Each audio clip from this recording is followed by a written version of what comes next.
آنسو کب کام آتے ہیں؟ آنسو کیا ہیں؟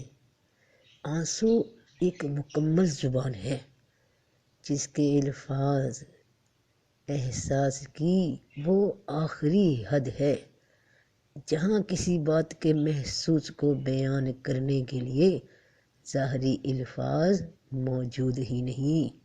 مثال کے طور پہ مجھے رب پاک سے کوئی علم، کوئی عطا نصیب ہو گئی، میں نے کہا الحمدللہ رب العالمین، اے اللہ تیرا شکر ہے، اے سارے جہانوں کو پالنے والے رب، ساری تعریف تیری، ہر اعلیٰ سے اعلیٰ مقام تیرا۔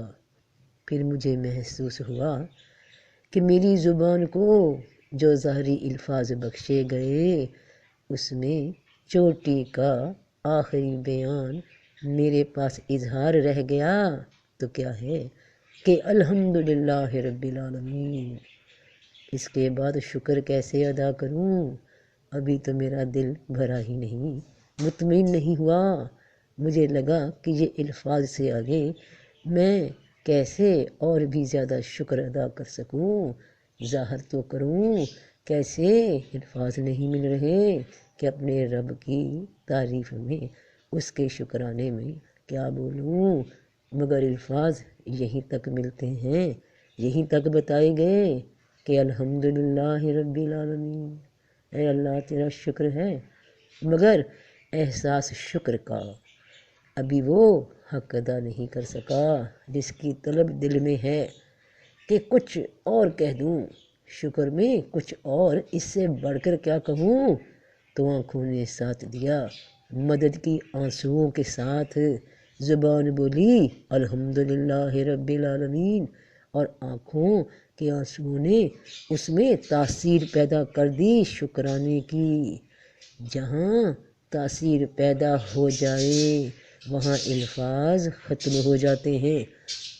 یاد رکھنا کہ رب احساس ہے، جو محسوس ہوتا ہے کے ساتھ ہے، اسے کسی نے نہیں دیکھا، اسے اگر دیکھ سکتی ہے تو دل کی آنکھ، دل کا محسوس کرنا، ایک لطیف احساس، اور اس تک وہ بات پہنچتی ہے جو زبان سے نہیں احساس سے ادا ہوتی ہے۔ شکر اس تک راہ بنا لیتا ہے جب آنکھوں سے بیان ہوتا ہے۔ پھر وہ الفاظ کی کمی کی تشنگی، وہ چبھن کہ کہہ نہیں سکی صحیح سے اپنے رب کا شکریہ، تو آنسو کہہ دیتے ہیں۔ یہ بڑی عجیب زبان ہے احساس کی، اور احساس سے نکل